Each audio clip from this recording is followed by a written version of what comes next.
Ce bulletin d'information vous est présenté par les caisses Desjardins de la région de Portneuf, qui sont fiers de mettre en valeur les initiatives des gens d'ici.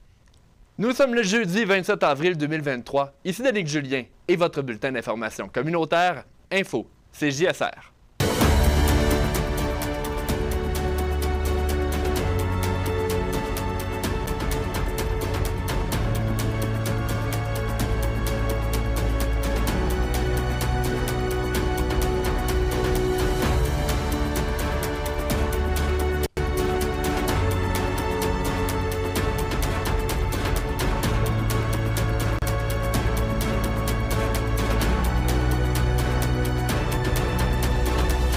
Une importante opération policière d'une durée de 12 heures a touché Sainte-Catherine-de-la-Jacques-Cartier ce jeudi. On en parle tout à l'heure. Des débordements de rivières ont touché des municipalités de Portneuf lors des derniers jours. Charles Laviolette a un reportage à ce sujet. Maryse Perron de la Corporation de transport régional de Portneuf sera des nôtres aujourd'hui pour parler de l'AGA de la corporation. Et finalement, on vous présente le Fief Gaulois, une ferme de Saint-Raymond de Portneuf qui donne une seconde vie aux aliments d'épicerie qui ne conviennent plus aux humains. Bonne émission!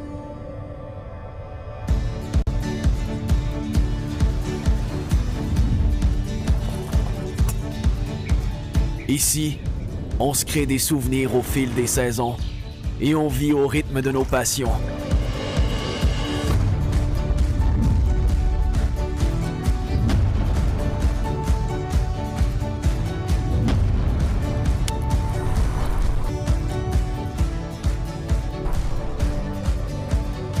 Ici, quand l'aventure nous appelle, on répond.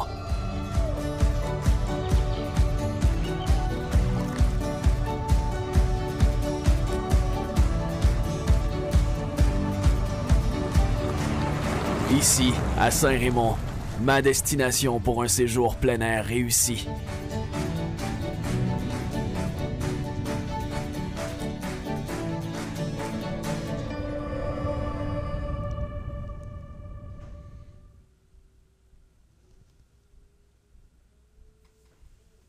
Un important déploiement policier est survenu à Sainte-Catherine-de-la-Jacques-Cartier dans la nuit de mercredi à jeudi, alors que la circulation a été corrompue sur la route de Fossambeau. C'est le groupe tactique d'intervention qui est intervenu dans l'affaire en prenant en charge l'homme armé qui résidait près de l'entreprise BMR.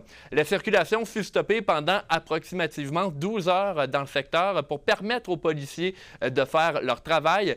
Toujours niveau circulation maintenant, on apprenait également du côté de Saint-Casimir que le fameux pont vert était fermé pour une durée indéterminée par le ministère du Transport et de la Mobilité. Dans le cadre des travaux en cours, le ministère aurait constaté des dommages sur des éléments de la structure puisque celle qui...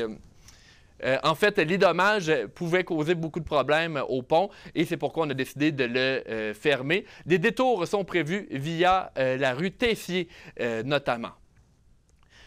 Dame Nature a fait des siennes lors des derniers jours dans Portneuf, comme la pluie incessante a évidemment provoqué des débordements de rivières. Pour commencer cette édition d'Info CJSR, on écoute tout de suite le reportage de Charles Laviolette concernant ces débordements qui ont notamment touché Saint-Basile.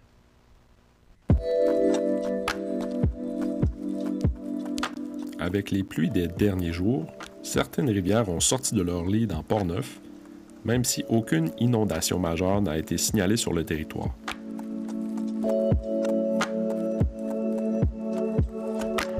Dans la municipalité de Rivière-à-Pierre, la rivière-à-Pierre a provoqué des dommages mineurs à la rue principale en direction des Marmites.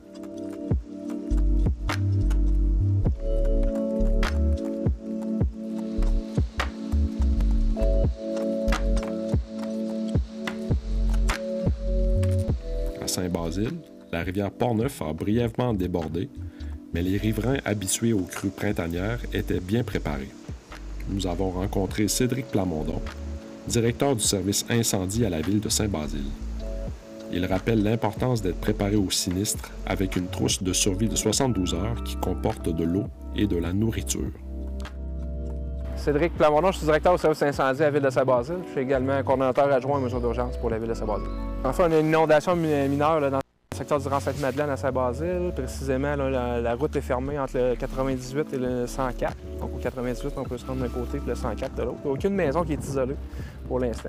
C'est en fait la rivière Port-Neuf qui est sortie de son lit dans le secteur. C'est une inondation qui est récurrente, qui arrive régulièrement tous les années. L'équipe municipale est habituée de gérer cette situation-là.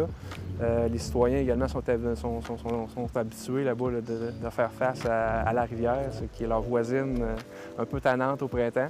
Ils sont bien préparés pour ça, les citoyens également. La Ville, on les a avisés la semaine passée, les gens, on l'a vu venir avec les outils de prévision là, qui sont disponibles avec la Ville.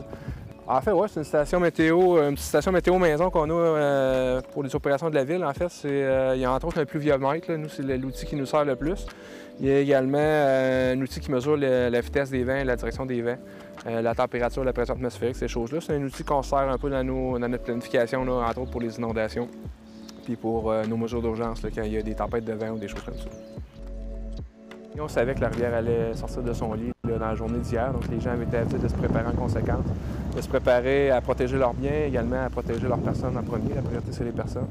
La rivière atteint son pic à 1h cette nuit. Déjà en redescendant, là, donc la situation devrait s'améliorer. Puis selon les prévisions, on ne s'attend pas à avoir de hausse importante, là, malgré qu'il reste un petit peu de pluie à avoir dans les prochaines heures. On ne s'attend pas à avoir de hausse majeure, là, donc la situation tend à rentrer dans l'ordre au cours des prochains jours.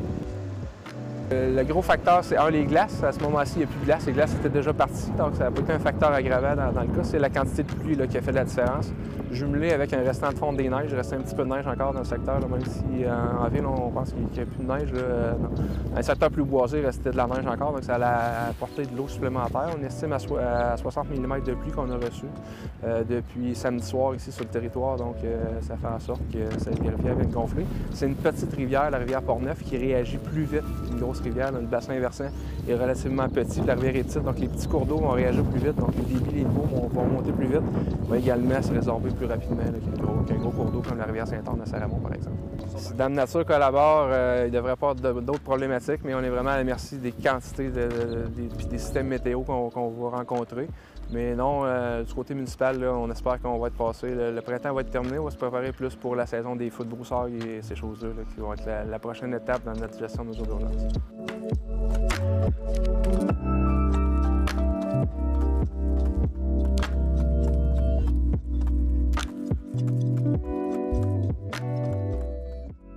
Parlons maintenant de transport en commun dans Port-Neuf. C'est hier, mercredi, que la Corporation de transport régional de Port-Neuf tenait son assemblée générale annuelle.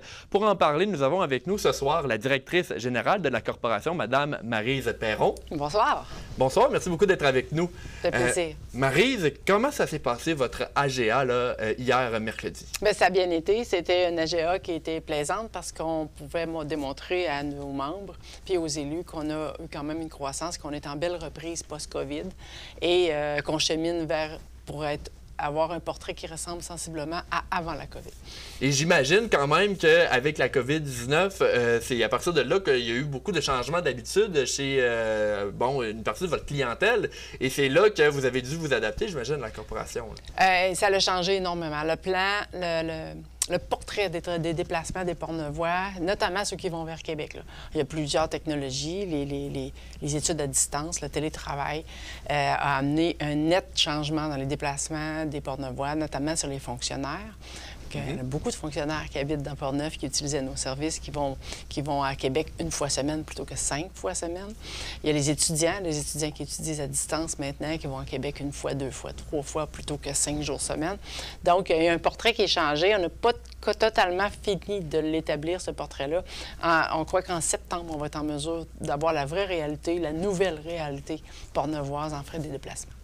Et bon, évidemment, ça, c'est des bonnes nouvelles, mais je veux quand même regarder avec vous parce que Port-Neuf et transport en commun, parfois, on peut se dire, Port-Neuf, c'est beaucoup d'automobiles.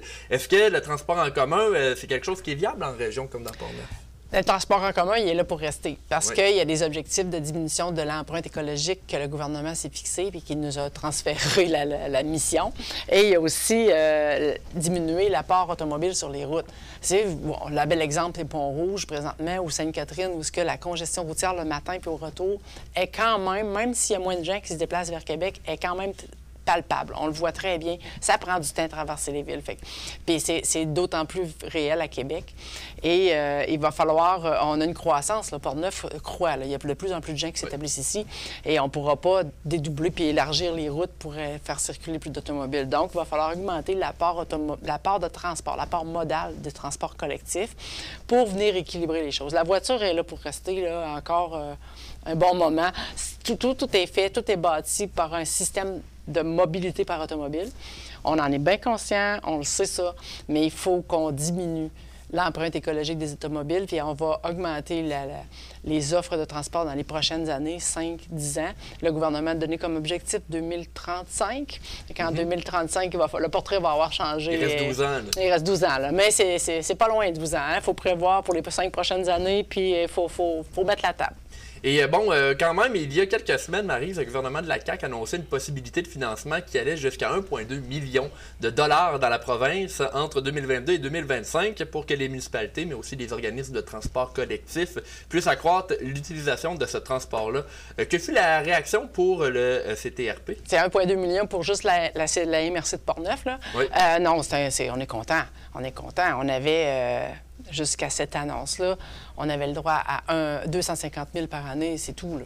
Fait que là, on est vraiment content. Comment on va gérer ça? Comment on va développer ça? Bien, ça reste à voir. Il faut que l'annonce ait été faite fin mars. Là, on a reçu les modalités. On va regarder qu'est-ce qu'il faut, les conditions, comment établir, comment répondre à toutes les conditions pour obtenir ces sous-là. Puis c'est sûr qu'on va utiliser une bonne partie de l'enveloppe qui va être mise à notre disposition. Et évidemment, une autre chose dont on n'a pas mentionné encore, mais je pense que dans l'EGA, ça en était quand même un peu question. Ça fait 20 ans que le CTRP existe. Bon, évidemment, comment l'organisme a réalisé sa mission dans les dernières années? Bien, écoutez, 20 ans, c'est dur à croire, hein, mais ça fait 20 ans qu'on parle de transport collectif dans Portneuf. Au début, c'était une naissance, mais là, comment on voit ça? Bien, on est au début de tout en transport collectif, en effet. Même si ça fait 20 ans qu'on existe, tout est à développer, tout est prêt, et on est dans les beaux jours du transport. On en parle partout. On a le REM à Montréal, le tramway à Québec, on en parle partout. Donc, on est dans les beaux jours du développement du transport collectif et les nouvelles technologies, etc. Moi, j'entrevois ça là, avec la CTRP a un bel avenir devant elle. Ouais. Et est-ce que la réalité vous m'avez parlé quand même un peu tantôt là, que de la vie en région, on veut implanter de plus en plus de transports en commun, mais pensez-vous que niveau population, les gens sont conscients de ça ici dans Portneuf? Tout est à faire. Okay. Mais les jeunes sont convaincus. L'été avant la COVID, ils sont en croissance dans nos autobus. C'est eux qui prennent la place que les fonctionnaires laissent dans les autobus présentement. Et c'est vers eux aussi qu'il y a une belle portion de notre séduction, notre campagne de séduction qu'on va amener parce que c'est eux qui créent de nouvelles habitudes. Fait qu'on va essayer de créer de nouvelles habitudes d'utilisation de l'automobile. Peut-être qu'une automobile ou 2 automobiles à la maison plutôt que 3. 4 parce qu'on est 5 à la maison, ça serait une belle option si on peut offrir suffisamment d'alternatives pour pas que les gens ressentent le manque de mode de déplacement. Et bon, vous l'avez dit, ça passe notamment par les jeunes. Juste en terminant l'entrevue, là, il nous reste peut-être une petite minute ensemble, Maryse. En terminant l'entrevue, il faut quand même rappeler qu'est-ce que c'est exactement le CTRP, parce que vous l'avez dit, il y a des autobus, mais il y a beaucoup d'initiatives. Ouais. On le sait, bon, moi, la première chose qui me vient en tête, c'est des autobus qui partent de la région, qui s'en vont vers Québec, mais vous faites quand même une panoplie d'activités de transport en commun. Bien, ça, c'est notre gros joueur, c'est les navettes journalières qui vont vers Québec. Cependant, on a quand même une plateforme de covoiturage qu'on pense optimiser d'ici la fin de l'année, qu'on va la rendre sur cellulaire, vraiment joviale puis facile d'accès. Okay. On travaille là-dessus. On a du transport adapté aussi qui se fait. Puis on a des navetteurs avec les personnes âgées qu'on amène faire une journée à Québec puis ramener le soir, qui est très populaire auprès de la population plus aînée, un petit peu plus âgée dans Portneuf, qui sont quand même mobiles, qui sont actifs. Et le transport adapté a subi aussi un bon coup près avec la COVID qu'on est en train de reprendre puis remettre en branle pour augmenter l'achalandage à bord, qui est aussi 2 autobus de transport adapté qui circulent du lundi au vendredi, du matin 7h jusqu'à 8h le soir, là, en plus d'utiliser les services de taxi adaptés. Bien, Maryse Perron, je vous remercie d'avoir été des nôtres ce soir pour parler de la CTRP. Merci. On poursuit maintenant dans votre bulletin d'information. Au retour de la pause, on parle du conseil de ville de Sainte-Catherine qui a eu lieu le 24 avril dernier, soit ce lundi. Je t'aime comme un fou. Je t'aime comme un fou. Je t'aime comme un fou.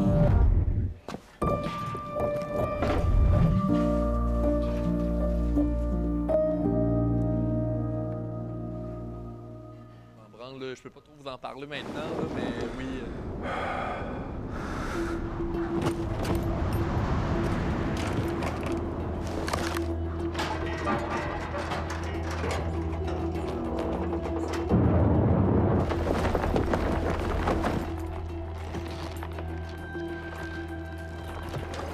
Nos matières résiduelles atteignent de nouveaux sommets.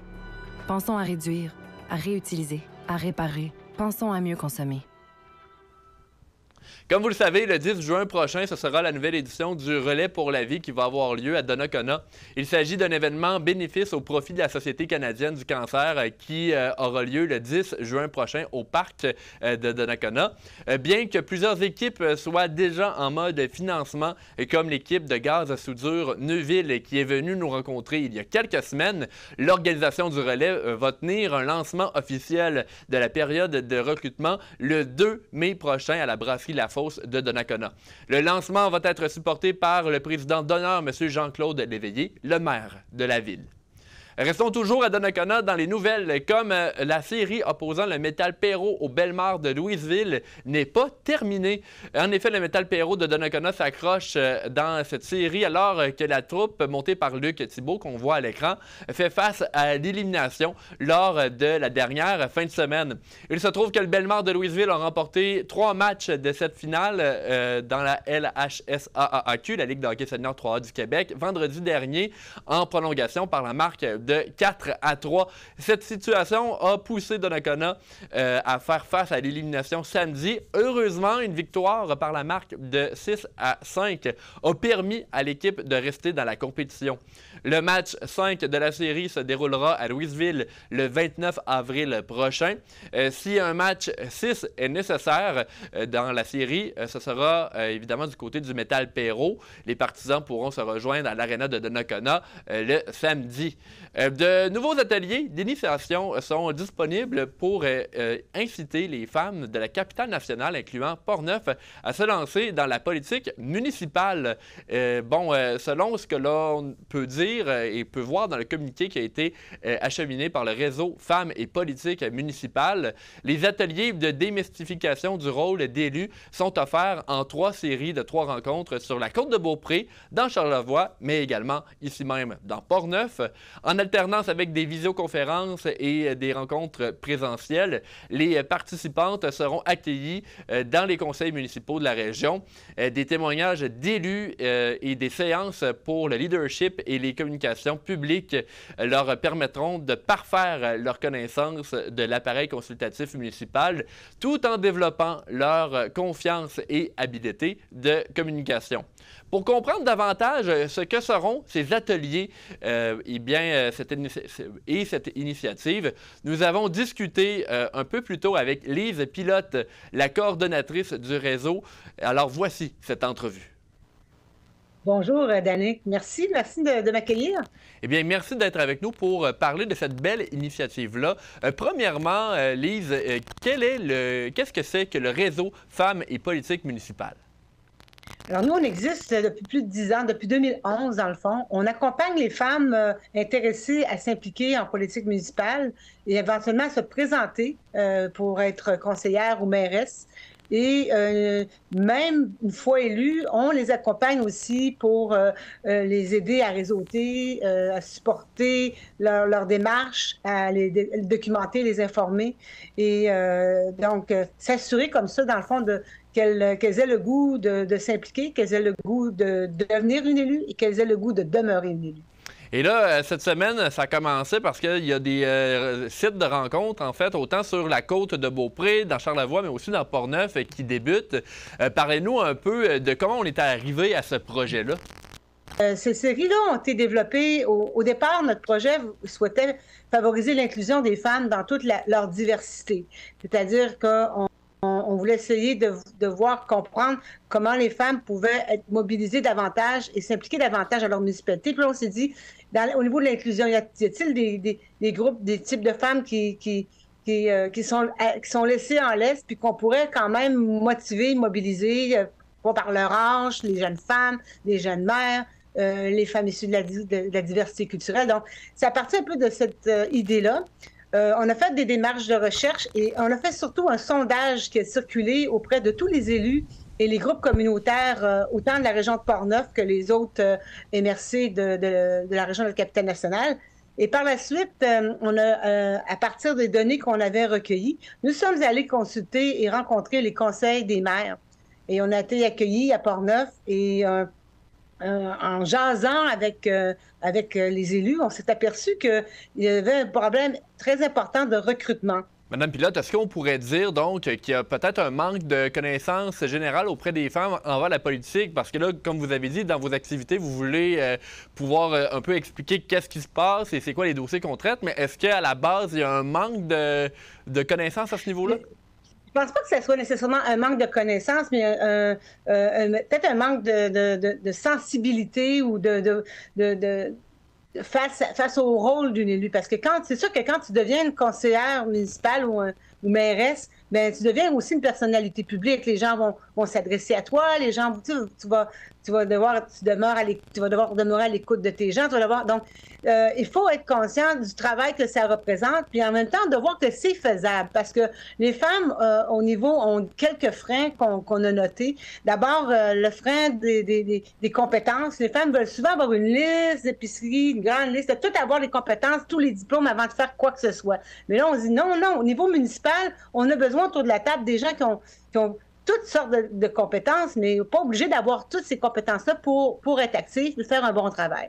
Un autre frein qui ressort beaucoup, c'est celui de la conciliation travail-famille. On sait que les femmes tiennent quand même beaucoup à demeurer près de les leurs, s'occuper de leur entourage, s'occuper de leurs enfants. Donc, quand on s'implique en politique municipale, eh bien, il y a les horaires, il y a des responsabilités, des rencontres, des réunions. Ça demande beaucoup de temps. Ça pose des questions là-dessus aux femmes. Donc, ce qu'on sait, c'est que c'est faisable. La conciliation travail-famille, ça s'améliore aussi beaucoup au niveau municipal. Il y a beaucoup d'améliorations qui ont été faites, autant pour les hommes que pour les femmes, pour les aides de garderie dans certaines municipalités. Il y a des choses concrètes qui peuvent être faites pour favoriser ça. Du côté de Québec, ici, on a même en test présentement pour tenir des rencontres davantage le jour, éviter d'avoir des rencontres aux heures de souper, ou éviter d'essayer de voir l'aménagement de ces horaires-là, comment on peut faire ça. Donc, conciliation travail-famille, quand les femmes en parlent avec leur entourage, leur milieu, leur mari, ou leur conjoint, leur conjointe, la famille, les enfants, donc on s'aperçoit que quand elles ont cet appui-là, elles le font, et ça fonctionne. Elles réussissent à jouer leur rôle sans problème. En tout cas, c'est les témoignages qu'on a recueillis. Les ateliers que vous offrez, comment ils se matérialisent dans Portneuf? Je sais que ça commence bientôt, là, même demain.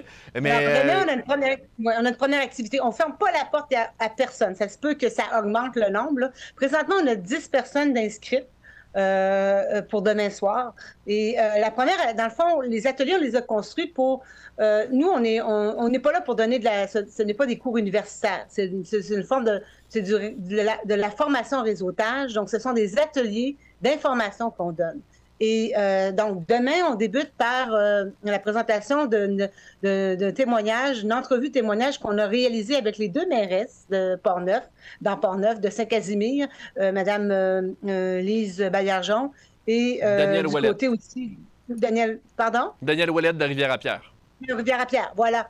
Alors, elles ont accepté, alors elles témoignent de leur cheminement, puis de ce qu'elles font, puis comment elles trouvent ça, et donc, c'est très mobilisateur comme première partie. Deuxième partie de la soirée, on va avoir une formatrice qui va nous parler de leadership, nous faire découvrir c'est quoi la couleur de notre leadership et quelle sorte de leadership, quelle sorte de leader on a autour de soi, et comment le leadership collaboratif qu'on retrouve dans les municipalités permet à tous de jouer son rôle. Le 9 mai, on va être à Saint-Marc-des-Carrières. Et le 15 mai, on va du côté de Saint-Raymond. Donc, on est accueillis par les maires et on va pouvoir aller observer parce que souvent, même plusieurs citoyens n'ont jamais été voir comment ça se passait dans un conseil municipal. Alors, on s'est dit, il faut aller voir. Alors, les femmes qui sont inscrites et celles qui vont s'inscrire dans les prochaines semaines, qui vont pouvoir le faire malgré qu'elles ne sont pas là demain. Donc, toutes les femmes intéressées à venir voir comment ça se passe dans le conseil municipal, on va les accueillir puis on va leur permettre de poser des questions puis de s'informer là, sur comment ça se passe. Pour les femmes qui nous écoutent et qui seraient intéressées à participer à vos ateliers, comment on fait pour s'inscrire? Comment vous faites pour vous inscrire? C'est sûr que vous allez sur notre site Internet www.femmepolitique.net. Dès la page couverture, dès la page d'accueil, vous avez un lien qui vous mène vers la description détaillée des activités et des soirées. Et il y a un lien qui mène vers Eventbrite, un site d'enregistrement. Mais même si ça ne fonctionne pas, peu importe, quand vous êtes sur notre site Internet, vous avez notre courriel et notre numéro de téléphone. Fait que si vous voulez vraiment venir, gênez-vous pas, écrivez-nous puis appelez-nous. C'est clair que je vais vous revenir. Je m'engage à vous revenir rapidement puis de vous envoyer l'information nécessaire pour que vous vous joigniez à nous. Liv Pilote du réseau Femmes et Politique municipale, je vous remercie d'avoir pris le temps de nous parler aujourd'hui. Écoute, puis moi, j'en profite pour remercier puis saluer le travail de votre MRC puis du Conseil des maires là, qui n'a pas hésité à nous appuyer dans ça. Puis bien qu'on est loin, c'est-à-dire on est loin des élections de 2025, là, mais c'est le temps là, de commencer à y réfléchir. Puis, mesdames, je vous invite à parler avec vos conseillers, vos conseillères quand vous les croisez. Parlez avec vos maires aussi. Faites-leur confiance. Dites-leur, manifestez votre intérêt, puis posez vos questions quand vous en avez. Vous allez voir, c'est pas sorcier. Puis, mais si vous avez la chance par la suite d'embarquer puis de mettre les deux mains dans la pâte municipale, bien, ça sera fait. Eh bien, Lise Pilote, je vous remercie d'avoir été avec nous. Merci beaucoup. La ville de Sainte-Catherine de la Jacques-Cartier investit un peu plus de 11 000 $ dans l'acquisition d'écrans interactifs pour sa bibliothèque Anne Hébert, ainsi que pour remplacer l'écran de la salle de conférence au sous-sol de la mairie. Lors d'une résolution précédente, le conseil avait débuté les démarches pour acquérir des tableaux interactifs de ce genre, mais uniquement dans la bibliothèque. Finalement, le conseil a décidé d'inclure aussi le tableau supplémentaire pour sa salle de conseil. Finalement, le coût total pour ces acquisitions s'élève à 11 505 $. Toujours du côté de Sainte-Catherine, la ville a planifié des travaux pour un remplacement de la conduite d'aqueduc sous le pont traversant la rivière Jacques-Cartier. Au départ, la ville avait prévu un emprunt de 582 000 $ pour ces travaux qui vont être réalisés conjointement avec le ministère des Transports. Ce montant a été vu à la hausse. On écoute un extrait du conseil de ville de lundi dernier. Attendu que les travaux seront effectués par le ministère des Transports et de la Mobilité durable, mais assumés conjointement avec eux. Attendu que, suite à l'ouverture des soumissions par le ministère, il est nécessaire d'augmenter la dépense et l'emprunt d'un montant additionnel de 273 000 $.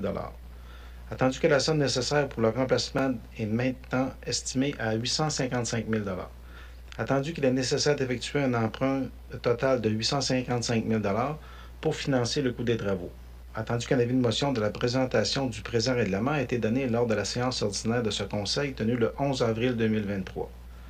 Attendu que le projet de règlement numéro APR-320-2023 est déposé lors de cette même séance. Attendu que Mme Mélanie Côté, assistante greffière, a précisé l'objet du règlement et qu'aucune modification n'a été effectuée entre le projet déposé et le règlement soumis pour adoption. Elle mentionne également le mode de financement, de paiement ou de remboursement de la dépense. Attendu que les procédures prévues à l'article 356 de la loi sur les cités et villes ont été respectées, je propose que ce Conseil adopte le règlement numéro 1619-2023, modifiant le règlement numéro 1584-2022, décrétant une dépense et un emprunt de 582 000 $ pour le remplacement de la conduite d'aqueduc sous le pont de la rivière Jacques-Cartier et une autre section de conduite afin d'augmenter la dépense et l'emprunt d'un montant additionnel de 273 000 $. Tous les conseillers étaient donc d'accord pour l'augmentation de cet emprunt.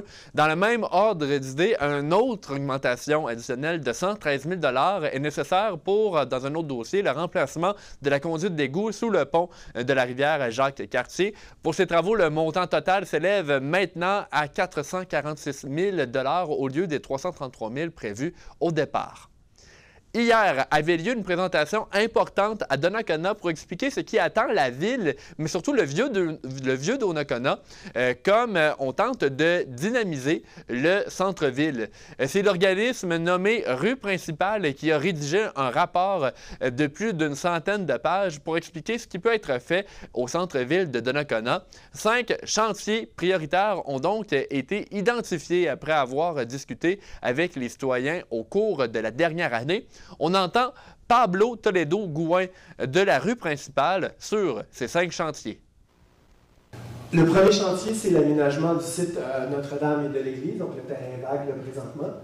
Deuxièmement, c'est plusieurs aspects relativement au développement de Notre-Dame, donc le développement commercial, le développement de la mobilité, puis le développement de l'aménagement. Donc ces 3 couches-là, ce beau échec-là, millefeuille.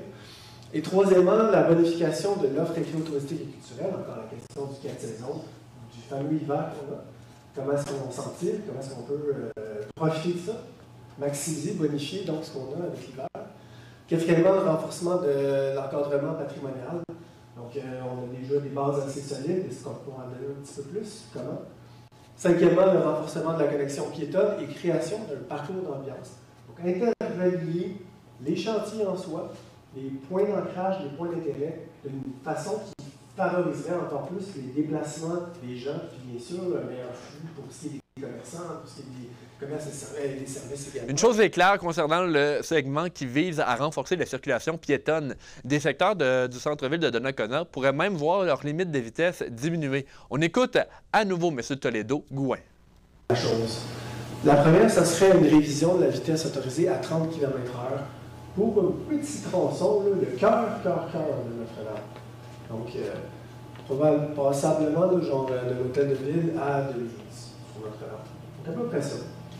Donc, on baisse ça tranquillement, parce que c'est un noyau villageois. C'est un endroit où, comme j'ai dit, les gens marchent, les gens veulent avoir une expérience aussi d'errer de commerce en commerce, il faut qu'il y ait quelque chose. Et ensuite, ça serait désigner le cœur de Notre-Dame comme rue partagée.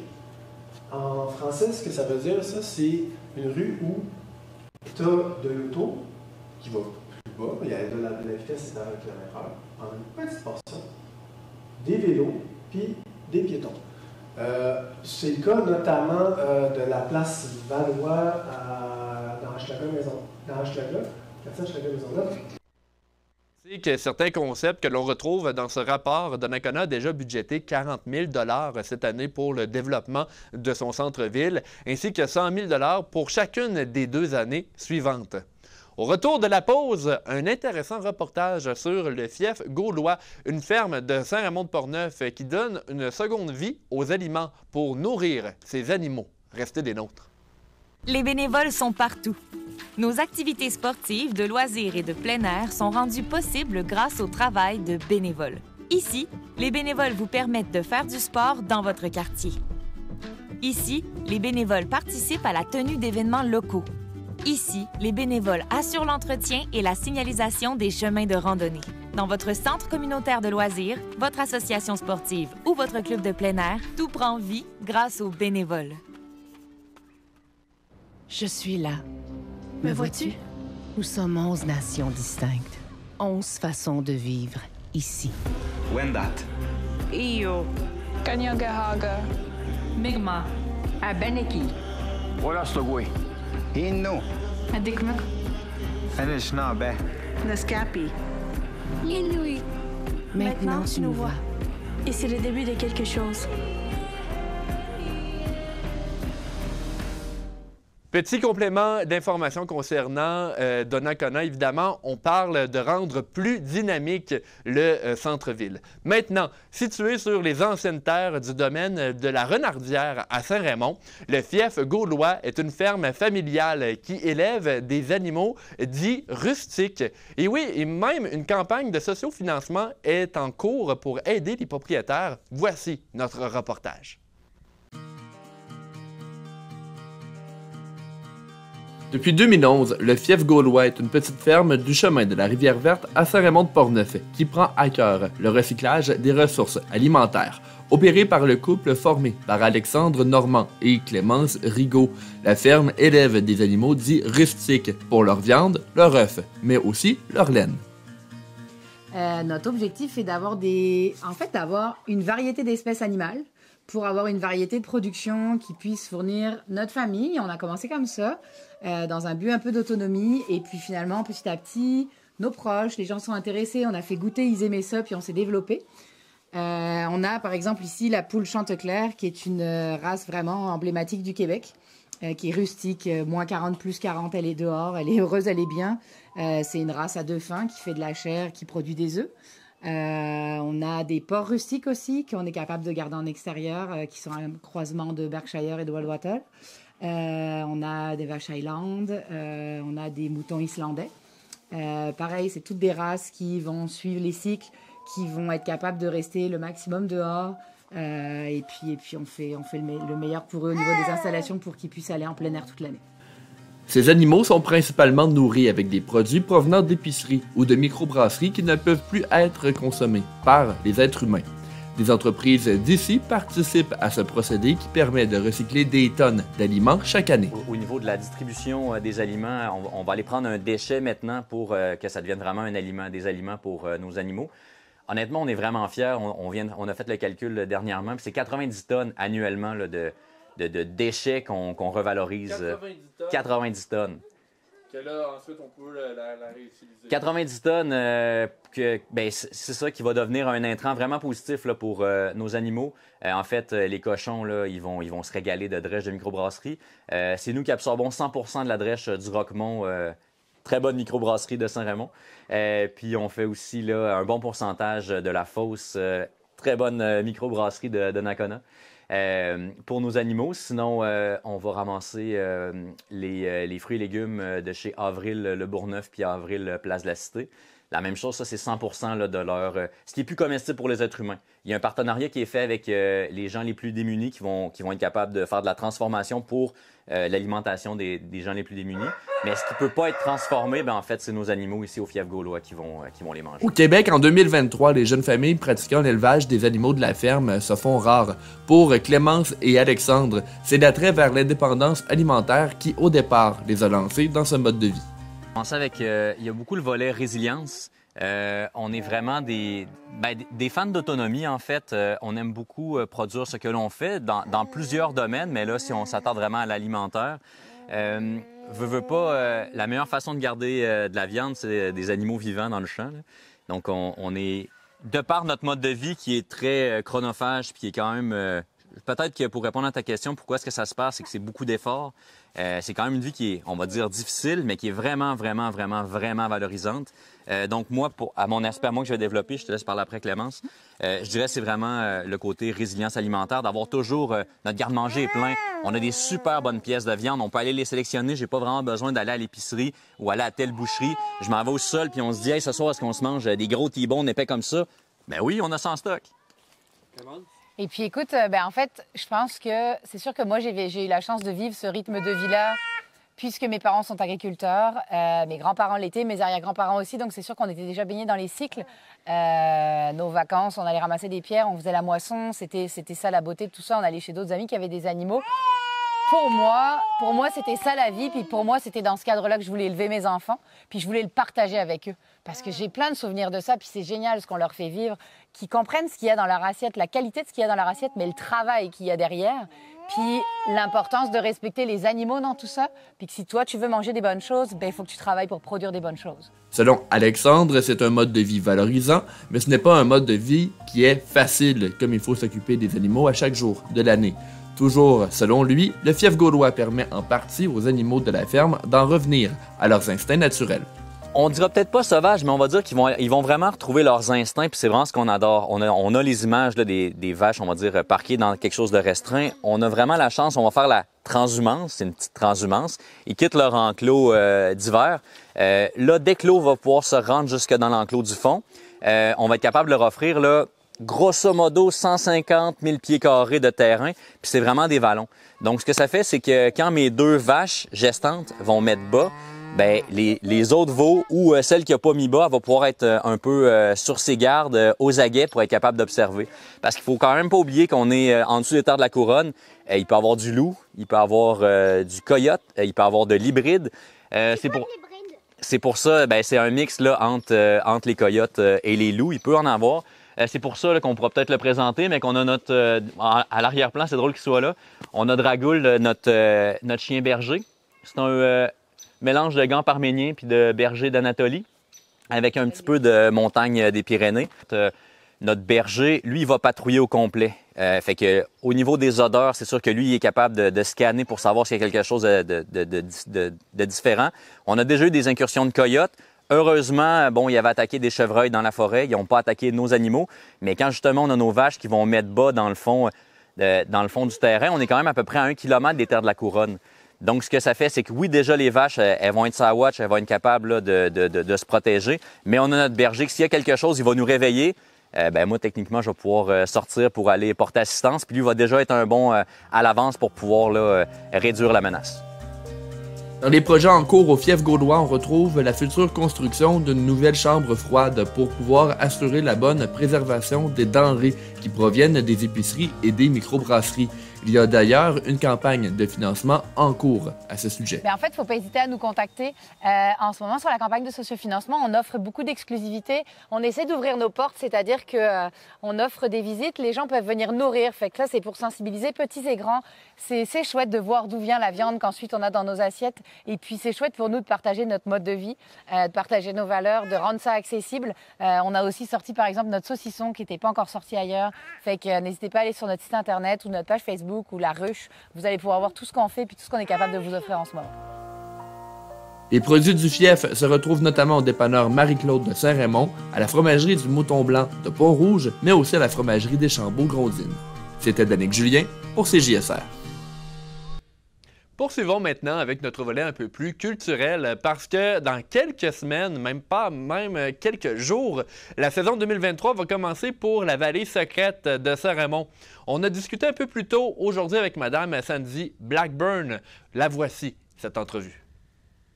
Sandy, merci beaucoup d'être avec nous aujourd'hui. Ça fait plaisir, merci de l'invitation. Eh bien, Sandy, parle-nous un peu de la vallée secrète parce que j'imagine qu'après l'hiver, dans le printemps, on doit quand même faire beaucoup de travail là, pour mettre le lieu à jour pour que tout soit prêt là, pour le 13 mai qui est votre ouverture officielle. Oui, bien en fait, à toutes les années, nous autres, on est fermés là, à partir de Noël jusqu'à début mai. Puis il y a beaucoup de préparatifs qui se font tout l'hiver pour des nouveaux jeux, des nouvelles installations. Mais le dernier mois, c'est vraiment retourner sur le terrain et faire des arrangements, refaire les décors et tout ça. Réveiller les petits nains hein, après l'hiver qui ont hiberné. Fait qu'on leur dit, là, allez préparer votre pièce de théâtre et tout ça. Donc, c'est ça. Fait que cette année, c'est sûr qu'on a eu du travail de plus là, avec la tempête qu'il y a eu là, le 23 décembre. On a eu beaucoup d'arbres qui sont tombés. Fait que là, c'est sûr que la préparation est totalement différente. Là. Avec la tempête, est-ce que vous avez eu des éléments du décor qui ont été touchés par des arbres ou vous avez été chanceux à ce niveau-là? Tous les bâtiments, il n'y a rien eu. Là. Il y a des éléments de décor, oui, qu'il faut refaire, mais tous les bâtiments sont corrects. Fait qu'on était vraiment chanceux. Là. Ça a tombé très, très proche. Mais il y a des centaines d'arbres qui sont tombés dans les sentiers et tout ça. Mais heureusement, aucun sur les bâtiments. Et je sais que vous avez fait quand même une bonne corvée là, de nettoyage, je pense, en fin de semaine passée, où il y a des gens qui sont venus vous aider parce que ces arbres-là, vous avez un gros terrain, c'est quand même beaucoup de travail. Là. Oui, c'est ça. Dans le fond, nous autres, le terrain qu'on a, c'est le 1/8 qui compose les sentiers là, de la vallée secrète. Fait que c'est sûr qu'il y en a partout ailleurs aussi, mais le réseau de sentiers, il fallait qu'il soit sécurisé pour qu'on puisse accueillir des visiteurs. Fait que oui, on a eu, dans le fond, mon oncle a organisé une petite corvée là, avec sa famille, donc ses 3 enfants, les conjointes et tout ça, tout le monde est venu. Il y avait même nos enfants là, qui étaient là, puis ils ramassaient des branches, ils ont fait du 4 roues, ils étaient super contents. Fait que, mais tu sais, on a eu beaucoup d'adultes là, qui sont venus pour bûcher, il y avait tous leurs équipements, tout ça, puis ils ont fait un méchant ménage. Là, ça a vraiment aidé. Fait que là, toute la forêt est sécurisée. Il reste des choses à ramasser, mais là, c'est plus dangereux. Là. Fait que... Sandy, il y a quelque chose que je veux regarder avec vous parce que, bon, la saison 2023, j'imagine qu'il va y avoir quelques nouveautés, mais avant d'entrer dans les nouveautés de la saison 2023, pour ceux et celles qui nous écoutent, qu'est-ce que c'est que la vallée secrète si on ne sait pas encore ce que c'est, même si ça fait 20 ans que vous êtes en activité? Oui, c'est notre 20e année. C'est vrai que des fois, là, quand on est proche, on n'y va pas tout de suite. Hein? On prend le temps. Vu que c'est proche, on se dit qu'on va y aller. Fait que la vallée secrète, dans le fond, c'est des chasses au trésor en forêt. C'est sur le thème des gnomes. Dans le fond, les gnomes, pourquoi ce thème? thème-là, c'est surtout parce que les gnomes, c'est un petit peuple qui est très proche de la nature et donc on peut parler de plein de sujets là, autour de ça. Donc là, cette année, on a les jeux principaux là, qui sont sur les animaux, justement. Le spectacle est relié également.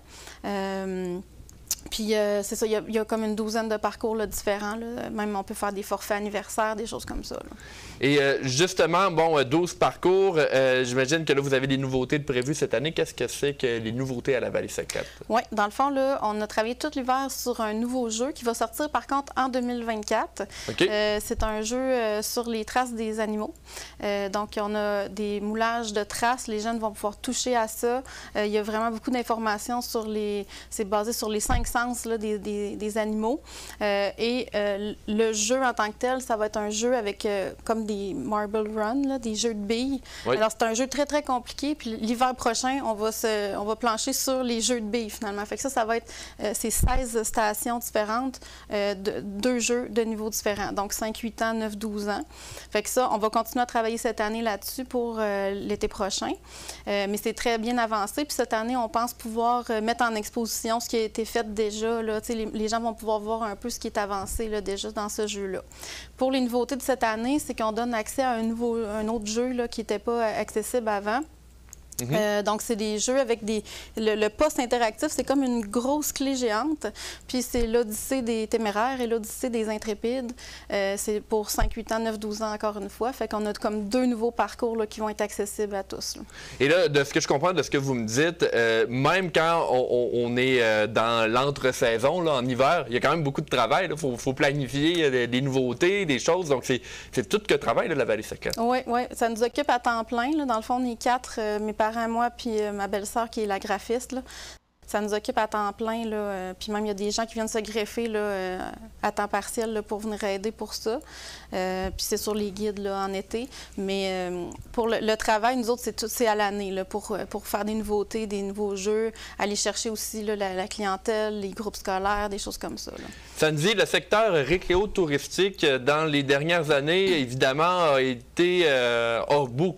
beaucoup d'impact en raison de la COVID-19. Est-ce que vous avez été touché, vous, à la Vallée Secrète, par la COVID? Évidemment. C'est sûr que la première année, là, en 2020, au lieu d'être ouvert 8 mois, on a pu ouvrir 4 mois seulement. Donc, juste vraiment pendant l'été. Donc, ça a eu des répercussions, évidemment. On a eu la moitié moins de gens là, cette année-là. L'année d'après, ben là, on pouvait ressortir, mais c'était beaucoup les choses plein air qui étaient à la mode, on va dire, qui étaient disponibles. Fait que là, ça a été la cohue.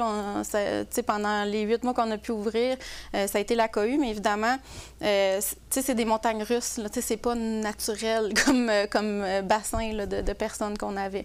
Fait que c'est sûr que là, on revient un peu à la normale. C'est un peu plus calme parce qu'il y a plus d'activités. Les gens ont comme le choix là, maintenant de plusieurs activités. Fait que quand tu es une famille, choisir je vais-tu faire telle activité, bien, c'est plus il y a plus de choix. Là. Fait que c'est sûr que cette année, on s'attend à ce que ce soit un petit peu plus tranquille que les années là, vraiment COVID. Là, à part la première année, bien sûr. Les adaptations qu'on a dû faire, là, il y en a eu vraiment beaucoup, en fait. Là, ça paraît pas tant que ça, mais toute la logistique là, des jeux et tout ça, il a fallu le refaire. Les systèmes de réservation aussi, on s'est fait un nouveau système de réservation en ligne. On fait arriver les gens de façon plus décalée. Avant, c'était tout le monde arrivait comme à 10 heures, puis là, on avait un gros rush, après ça, plus personne. Là, c'est plus fluide. Les gens vont chacun leur tour là, dans les sentiers. Fait que souvent, les gens ne se rendent pas compte maintenant qu'il y a autant de monde par jour dans une journée parce que sont bien décalés dans les sentiers. Donc, il y a une gestion de plus là, pour votre affluence qui a été créée en raison de la COVID. Oui, entre autres. Aussi la désinfection des accessoires, évidemment. Nous autres, on prête des kits à tout le monde qui se met dans le coup. Fait qu'on a décidé quand même de garder ça parce qu'on trouve que c'est intéressant là, de redonner des accessoires ça fait partie de l'expérience. Oui, c'est ça. Fait qu'on a pas mal tout gardé. Ce qu'on a fait pendant la COVID, finalement, c'est sûr que le masque là, à 30 degrés, ça, on a arrêté. Là. Ouais. mais c'est ça, le reste, là, on a pas mal tout gardé les adaptations. Finalement, ça nous a permis quand même d'améliorer certaines choses de la gestion là, du site. Sandy, je vous remercie d'avoir été avec nous pour parler de la Vallée Secrète. On vous souhaite une bonne ouverture qui, au grand public, va commencer à partir du 13 mai. Merci beaucoup d'avoir été des nôtres. Merci à vous. À Cap-Santé maintenant, le Conseil du patrimoine culturel s'est réuni hier, mercredi, pour dévoiler sa programmation. Aubert nous a offert un reportage. Le Conseil du patrimoine culturel de Cap-Santé, c'est 25 ans d'implication bénévole et de passion. Et puis, on se propose d'avoir une très belle saison. On a des beaux spectacles à vous présenter, des beaux concerts. Pour sa 25e année de concert, le Conseil du patrimoine culturel de Cap-Santé offre une programmation nettement enrichie. 9 spectacles au total. Tous dans l'église de Cap-Santé, qui offre une très belle acoustique, selon le directeur artistique du Conseil, musicien lui-même. Très impressionnante. Pas trop réverbérant, je vous dirais enveloppant. On n'a pas besoin de forcer. Le chanteur peut chanter librement, n'a pas besoin de forcer. Mais quand on pense au clavecin ou à la guitare, instrument moins avec des échelles, des palettes sonores moins larges, il y a de quoi à bâtir dans une église comme celle-ci. Le premier concert a déjà été présenté le 2 avril, un récital d'orgue. Les 2 prochains sont très particuliers, des chorales venues des États-Unis grâce à la participation d'une agence de voyage spécialisée en musique. C'est une agence donc qui a comme clientèle des écoles aux États-Unis, du niveau high school jusqu'au niveau université. Ils amènent ces gens-là au travers du monde, soit en Europe, en Amérique du Sud. Nommer le pays, ils vont pouvoir vous y amener.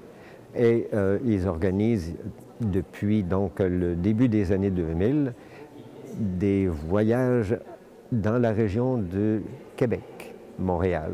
L'ensemble de la province de Québec a été touché. Là, par exemple, le groupe qui va venir en fin mai nous arrive de New Jersey. Ils ont donc leurs autocars qui les transportent. Ils ont d'abord une première étape, cette fois-ci à Montréal, et ensuite, ils s'en viennent en direction de Québec un dimanche. C'est donc fin. Un dimanche après-midi, vers 2h et quelque chose, ils vont arriver ici. Et puis, ils vont pouvoir profiter de la belle vue sur le bord du fleuve avec le charmant petit village ici. Et ils vont venir offrir une prestation le dimanche après-midi. Ensuite, ils vont continuer pour finir leur séjour à Québec. Ils viennent s'installer à l'hôtel. On les amène faire d'autres activités pendant une couple de jours. Et ensuite, ils reprennent la route vers Boston et vers chez eux. L'autre groupe du Texas, celui-là, est formé d'adultes membres d'une église méthodiste. Imaginez-vous que ces gens-là ont fait des débuts à Carnegie Hall à New York en 2002. En août, il y aura 4 concerts.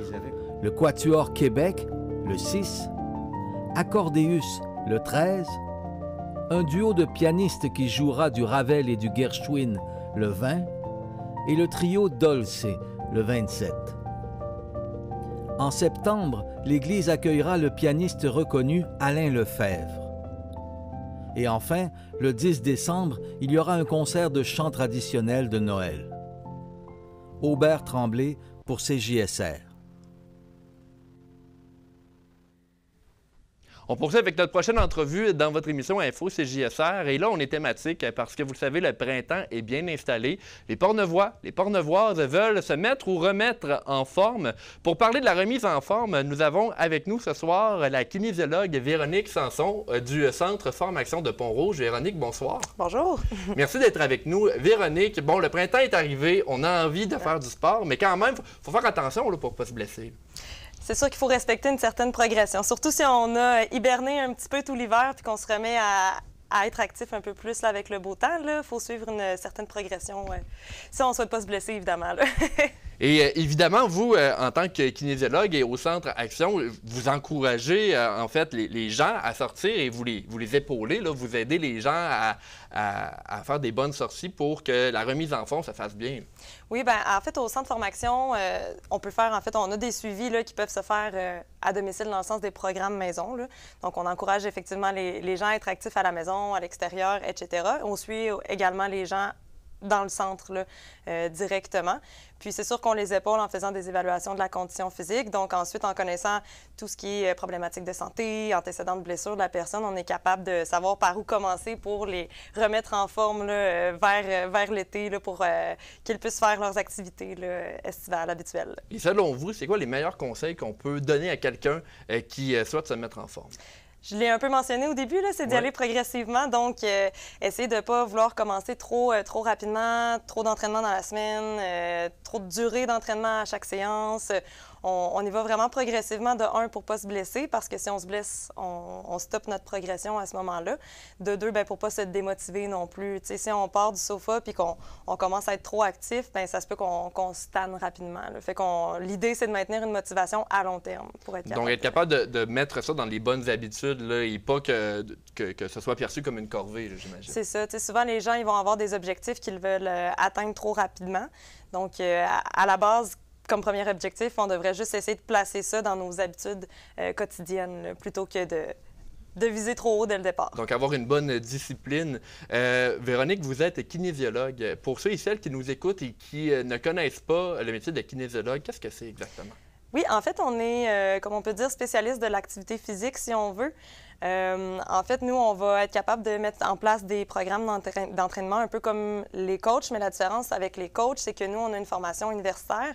Puis ça nous permet d'encadrer des gens qui ont des problématiques de santé, là, autant cardiaques, pulmonaires, métaboliques, comme par exemple le diabète.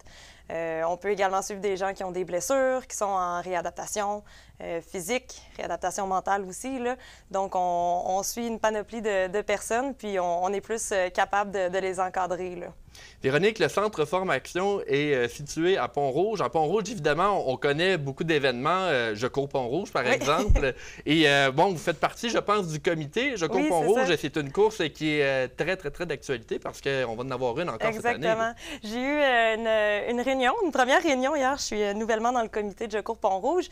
Puis, c'est ça. Là, en fait, on s'organise pour la première course qui va avoir lieu le 17 juin. Fait que le défi Dansereau, fait que ça, c'est le fun. Les gens qui veulent se mettre un objectif, là, justement, pour reprendre la forme ce printemps, ça peut être une belle occasion là, c'est ça, de reprendre l'entraînement progressivement puis de participer. C'est un événement assez familial aussi, c'est le fun. Là, fait que... Oui, parce qu'il faut le dire, là, autant Dansereau et Je cours Pont-Rouge, qui, je pense, est au mois de septembre. Exactement. C'est des événements où est-ce qu'on en a pour tous les calibres. Là. Oui. Il y a des 5, des 10 km, on s'en va jusqu'au demi-marathon, peut-être même marathon, je ne sais plus. Non, là. on n'a pas le marathon. Okay. Au défi Dansereau, on a du 1, du 2 km. On a également du 5, 10 et 15. Puis pour les tours de Pont-Rouge, à ce moment-là, on a jusqu'à du demi-marathon. OK. Ouais. Et du côté du Centre Forme-Action, il y a une autre chose qui est venue me chercher parce que j'ai vu que vous avez commencé des défis cardio. Qu'est-ce que c'est que ça, un défi cardio au Centre Action? En fait, le défi cardio, ça a quand même bougé beaucoup dans les dernières années. Là, on a eu plusieurs versions du défi cardio. Bon, là, le centre en est à sa 25e année, puis je dois dire, ça doit faire plus d'une dizaine d'années qu'on met en place ce défi-là. En fait, l'idée, c'est d'encourager les gens à accumuler plus de minutes d'entraînement cardio possible. Fait qu'on divise les participants en équipes, puis le but, c'est de gagner en équipe. Donc, on crée un sentiment de communauté un peu là, au sein du centre de formation avec les membres. Puis les gens, c'est ça, ils viennent faire des entraînements cardio sur nos tapis roulants, sur nos vélos, dans les cours de groupe également. Là, ils ont accès à certains cours de groupe. Puis à la fin de ce défi-là, comme là, ça dure 12 jours cette année. Puis on a un petit social pour la remise de prix là, à la fin. Donc, médailles, des trophées aussi pour des gens qui se sont dépassés plus individuellement. Là. Fait que c'est le fun parce que ça crée un bel esprit de compétition saine, je dirais. Puis les gens, c'est ça, ils se motivent. Puis ça crée une ambiance chaleureuse au niveau du centre. Là, évidemment, tout le monde est gagnant parce que quand on veut pousser un petit peu plus, on fait un peu plus de cardio, bien finalement, on est gagnant. Là, parce c'est que... ça. Bien, jusqu'à maintenant, tout le monde se dépasse, puis c'est vraiment beau à voir. Là.